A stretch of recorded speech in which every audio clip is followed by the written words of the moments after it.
Students optical fibre पे problem discuss करते हैं और प्रॉब्लम ये है कि calculate the critical angle and angle of entry of optical fibre for an optical fibre having core of refractive index 1.50 and cladding of refractive index 1.48। यानी कि एक ऑप्टिकल फाइबर है जिसके कोर का रिफ्रैक्टिव इंडेक्स 1.50 है और क्लैडिंग का refractive index 1.48 है। अब लाइट जब उसमें इंटर हो रही है तो वो वाला एंगल हमने कैलकुलेट करना है कि किस एंगल से लाइट को इंटर करें ताकि प्रॉपरली लाइट जो है प्रोपिगेट कर सके फाइबर के अंदर। और दूसरा हमने क्रिटिकल एंगल कैलकुलेट करना है और क्रिटिकल एंगल जाहिर बात है फिर वहाँ पे कैलकुलेट होगा जहाँ से टोटल इंटरनल रिफ्लेक्शन होगी। और हम जानते हैं कि कोर और क्लैडिंग की बाउंड्री पर टोटल इंटरनल रिफ्लेक्शन होगी।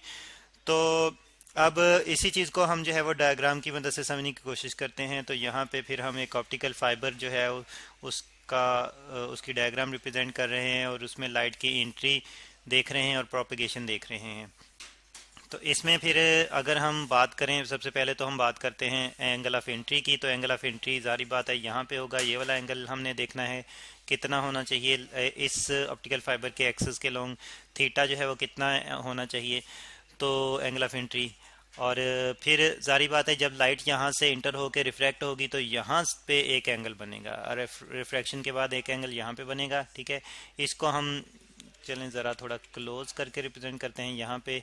तो इसको हम थीटा डैश से रिप्रेजेंट कर देते हैं। ठीक है, और फिर हम देख रहे हैं कि क्रिटिकल एंगल कोर और क्लैडिंग की बाउंड्री पे यहाँ पे आएगा। ये वाला नॉर्मल जो है, नॉर्मल टू द बाउंड्री जो है ये हमने ड्रॉ किया है, इसके लॉन्ग क्रिटिकल एंगल होगा और एंगल ऑफ रिफ्रैक्शन तब 90 डिग्री का हो जाएगा। और आप देख रहे हैं कि यहाँ से यहाँ तक एंगल ऑफ रिफ्रैक्शन जो है ये 90 डिग्री का हो जाएगा। ठीक है, तो इस एंगल को जो 90 डिग्री का हो रहा है हम थीटा 2 से रिप्रेजेंट कर देते हैं और जो कि क्लैडिंग की तरफ जा रहा है और क्लैडिंग और नॉर्मल के यानी कि क्लैडिंग के प्लेन में आ रहा है। और दूसरा हम देख रहे हैं कि इस एंगल के लिए जो कि 90 डिग्री का हो रहा है, एंगल ऑफ रिफ्रैक्शन जो कि 90 डिग्री का हो रहा है, इसके लिए क्रिटिकल एंगल ये वाला होगा, एंगल ऑफ इंसिडेंस। ठीक है, यहाँ पे क्रिटिकल एंगल बनेगा थीटा सी। तो अब हमने थीटा सी कैलकुलेट करना है और ये वाला थीटा कैलकुलेट करना है और हमें गिवन क्या है, हमें रिफ्रैक्टिव इंडेक्सेस गिवन है। अगर कोर की बात करें तो इसका रिफ्रैक्टिव इंडेक्स हम n1 से डिफाइन कर देते हैं। तो n1 है हमारे पास 1.50। ठीक है, और को अगर क्लैडिंग की बात करें तो क्लैडिंग का रिफ्रैक्टिव इंडेक्स हम n2 से रिप्रेजेंट कर देते हैं और ये हमें दिया गया है 1.48। ठीक है, तो यही डाटा यहाँ पे नोट डाउन कर लेते हैं जो हमें गिवन है। तो डाटा हमें गिवन है, एक तो जो है वो रिफ्रैक्टिव इंडेक्स का कोर है जो कि n1 है और ये है हमारे पास 1.50 और फिर दूसरा जो है वो रिफ्रैक्टिव इंडेक्स है क्लैडिंग का n2 है, ये है 1.48।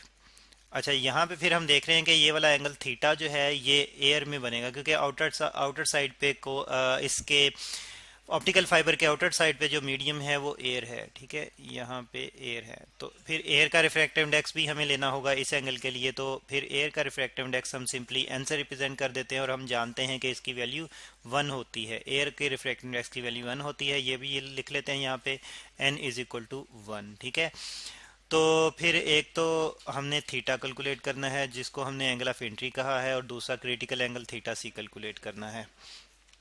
तो अब सॉल्यूशन की तरफ आते हैं। तो सबसे पहले हम जो है वो फाइंड आउट करेंगे क्रिटिकल एंगल।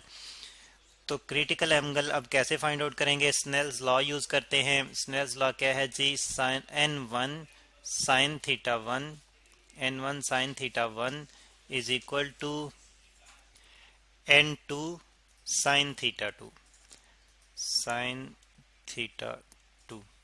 अब थीटा 1 तो हमने डिफाइन नहीं किया, n1 तो हमें पता है कि कोर का रिफ्रैक्टिव इंडेक्स है। और अब थीटा 1 स्टूडेंट्स यहाँ पे थीटा 1 जो है वो क्रिटिकल एंगल ऑफ इंसिडेंस होगा कोर के अंदर जो एंगल है, यानी कि ये वाला एंगल होगा जो कि एक्चुअली थीटा सी के बराबर आ रहा है। ठीक है, तो हम फिर लिख सकते हैं कि थीटा 1 जो है ये थीटा सी है एक्चुअली, तो जो कि हमने कैलकुलेट करना है। एंड अब वैल्यूज पुट करें तो हमारे पास आ जाएगा n1 की जगह आ जाएगा 1.50। ठीक है, 1.50 multiplied by sine theta C, theta 1 की जगह थीटा सी पुट कर देना है और n2 की वैल्यू पुट करें 1.48 और multiplied by sine theta two students हमने देखा था कि थीटा टू जो है वो 90 डिग्री बनेगा, तो साइन 90 डिग्री, ठीक है। और साइन 90 डिग्री हम जानते हैं कि 1 आ जाएगा।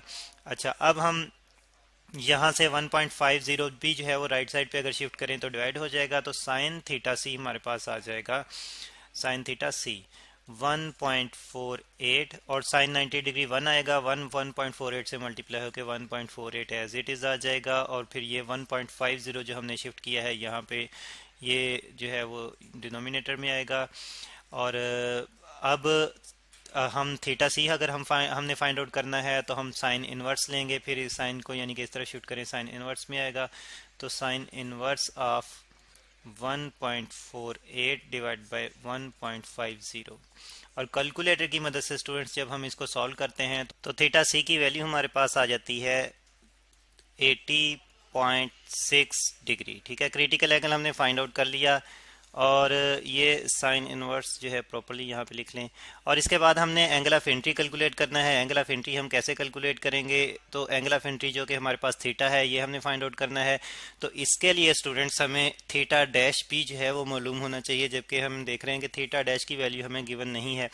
तो थीटा डैश सबसे पहले जो है वो मेजर करेंगे कि थीटा डैश कितना बनता है। अब ये जो एक्सेस है ऑप्टिकल फाइबर का, आप इसको जो है वो ज़रा देखें, और बाउंड्री जो कोर और क्लैडिंग की बन रही है इसको इस पे ज़रा गौर करें, तो दोनों ही एक दूसरे के पैरेलल हैं, ठीक है। एक्सेस जो है जिसके along entry angle of entry जो है वो बन रहा है वो, और कोर और क्लैडिंग की बाउंड्री, ये ज़रा प्रॉपर्ली ड्रॉ कर लेते हैं कोर और क्लैडिंग की बाउंड्री को। तो ये आपस में पैरेलल लाइंस हैं, और हम जानते हैं स्टूडेंट्स के ये रे जो है, ये लाइट रे जब इंटर होती है ऑप्टिकल फाइबर में, तो इंटर होने के बाद ये यहाँ से यहाँ तक स्ट्रेट पाथ में, यानी कि कोर में से गुजरती हुई क्लैडिंग की बाउंड्री तक ये स्ट्रेट पाथ में मूव करती है, स्ट्रेट पाथ में मूव करती है। तो इसका मतलब ये है कि अगर हम ये दोनों लाइनों को जो पैरेलल लाइंस हैं इन दोनों को जो है वो सेम एंगल से इंटरसेक्ट करती है, अल्टरनेटिव एंगल्स की अगर हम बात करें, ठीक है। तो यानी कि यहाँ पे जितना एंगल बनेगा, और ये वाला एंगल किससे हमने रिप्रेजेंट किया हुआ है, थीटा डैश से रिप्रेजेंट किया हुआ है, तो ये थीटा डैश जितना यहाँ पे बनेगा उतना ही ये वाला एंगल जो है वो बनेगा, यानी कि यहाँ पे भी थीटा डैश ही बनेगा। अब हम देख रहे हैं कि यहाँ पे जो ये हमने परपेंडिकुलर ड्रॉ किया हुआ है, ये यहाँ पे परपेंडिकुलर ड्रॉ कर लेते हैं। तो परपेंडिकुलर हम देख रहे हैं कि जो हमने ड्रॉ किया हुआ है इसके अलोंग ये लाइट रे यहाँ पे जो एंगल बना रही है ये बना रही है थीटा सी, ठीक है। क्रिटिकल एंगल यहाँ पे रिप्रेजेंट कर लेते हैं कि ये वाला एंगल जो है वो थीटा सी बना रही है, जो कि हमने फाइंड आउट कर लिया है। अब जरा गौर करें, थीटा सी और थीटा डैश को अगर हम इस पॉइंट पे ज्वाइन करें, कंबाइनली लें, तो टोटल एंगल 90 डिग्री का बनेगा, ठीक है। यहाँ पे आप गौर करें कि ये वाला टोटल एंगल 90 डिग्री का बनेगा। इसका मतलब ये है कि हम 90 डिग्री में से अगर थीटा सी माइनस कर दें तो बाकी हमारे पास थीटा डैश बच जाएगा, और जितना थीटा डैश यहाँ पे है उतना ही थीटा डैश यहाँ पे बनेगा। तो इस तरह से थीटा डैश हमारे पास आ जाएगा, तो उसकी मदद से हम angle of entry theta find out कर लेते हैं। तो जैसे कि हमने कहा कि थीटा डैश हमने फाइंड आउट करना है, तो 90 डिग्री से हम थीटा सी माइनस कर देंगे। थीटा सी जो इसकी वैल्यू जो है ये सब्स्टिट्यूट करते हैं, और हम देख रहे हैं कि थीटा डैश जो है ये हमारे पास आ जाएगा 90 डिग्री माइनस 80.6 डिग्री, ठीक है। और सॉल्व करेंगे तो थीटा डैश हमारे पास आ जाता है 9.4 डिग्री, ठीक है। तो थीटा डैश हमने फाइंड आउट कर लिया। अब थीटा डैश की मदद से हमने फाइंड आउट करना है एंगल ऑफ एंट्री थीटा।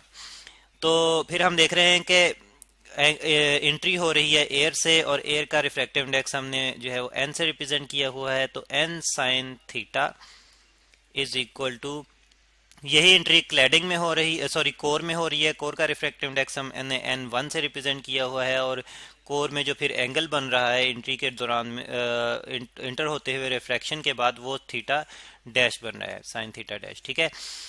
तो अब n जो कि हमारे पास 1 है, ये 1 आ जाएगा, और फाइंड आउट करना है हमने साइन थीटा हमने फाइंड आउट करना है। Sine of theta as it is आ गया। n1 की वैल्यू है हमारे पास 1.50, कोर के रिफ्रैक्टिव इंडेक्स की वैल्यू ये है, और into sine of theta dash की वैल्यू जो कि हमने फाइंड आउट की है 9.4 डिग्री, ठीक है।